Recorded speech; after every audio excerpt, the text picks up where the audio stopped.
The Holy Gospel according to John. Glory to you, O Lord. When he had gone out, Jesus said, "Now the Son of Man has been glorified, and God has been glorified in him. If God has been glorified in him, God will also glorify him in himself, and will glorify him at once. Little children, I am with you only a little longer. You will look for me, and as I said to the Jews, so now I say to you, where I am going, you cannot come. I give you a new commandment, that you love one another. Just as I have loved you, you also should love one another. By this everyone will know that you are my disciples, if you have love for one another." The Gospel of the Lord. Praise to you, O Christ.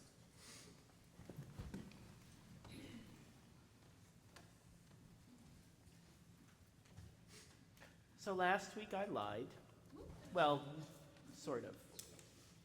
It is true that Revelation is a message of hope, incredible hope, in fact. And it is also true that maybe, just maybe, Revelation is a little scary. There are some undeniably terrifying images buried in the middle chapters of this book, in between the fluffy little lamb and its cute little scroll, and the beginning of this glorious image of the New Jerusalem. Dragons and beasts, war and plagues, blood and fire. Fortunately, we don't get any of that in the Revised Common Lectionary during Eastertide Year C, or ever. But maybe we should. Now, of course, as vivid and terrifying as these images might be, it is important to remember that they are symbolic. Revelation is not a blueprint for the end of the world, nor is it meant to be taken literally. I'm going to say that again. Revelation is not a blueprint for the end of the world, nor is it meant to be taken literally. But in its vivid, attention-grabbing imagery, it is meant to be taken seriously. I would suggest that we actually need the scenes of cosmic battle in those middle chapters to understand what is at stake, to confront head-on the evils of empire, and to expose it for what it is, and to bring us at last to the triumphant conclusion of the victory of the Lamb and the journey into the New Jerusalem. As one pastor and theologian observes, Revelation earns its happy ending by dwelling at length on the evil that is inflicted upon the earth. It doesn't duck or deny evil, though it also isn't interested in giving evil more attention than it already claims. This book is more sophisticated than people assume. It knows that you end up worshiping what you stare at. So to stare at too much evil lures you into evil's way of thinking and acting. And yet, pretending like it's not there makes you easy prey. A theologian of the cross calls a thing what it is, as Luther famously put it. And if that's the case, John of Patmos, the writer of these admittedly terrifying words in Revelation, must be a theologian of the cross, confronting evil head-on and naming it for what it is.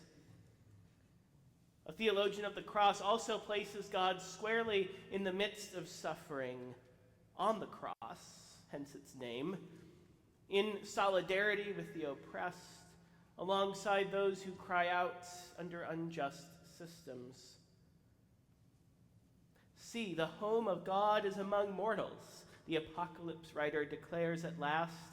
God will dwell with them. They will be his peoples, and God herself will be with them and be their God.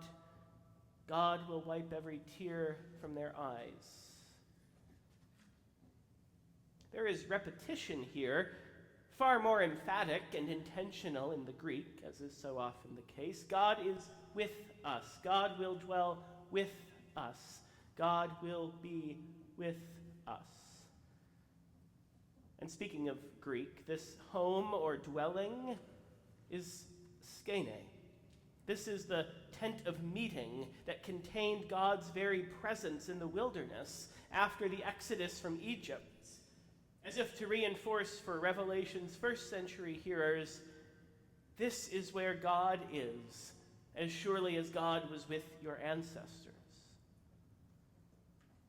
As one translator puts it, the tent of God is among mortals. God will tent with them. Or, as another biblical scholar suggests, underscoring more certainly God's place with the oppressed and marginalized peoples of our world, she says, God will camp among us and with the people as God did after the escape from oppression in Egypt. In the modern world, she goes on, where millions of people are forced to live in camp settings because of being displaced from houses due to war, natural disaster, lack of affordable housing, among other reasons, God's camping with God's people is a powerful image. Perhaps even more powerful still is Revelation's profound reminder that we have a God who weeps and is with those who weep, who sits alongside us for every ugly cry, and who wipes away every last tear. Lord knows there was plenty of cause for weeping among John's original audience in the wake of the destruction of Jerusalem and the temple, living under the oppressive regime of Rome. Lord knows there is plenty of cause for weeping here and now as our planet and its people experience unrelenting disasters, war, and violence, as we experience our own anxious fears closer to home, which we know all too well. It is true that Revelation and the world in which it was written is scary. Revelation doesn't deny that or try to move on too quickly from the discomforts, but it meets us in the tears.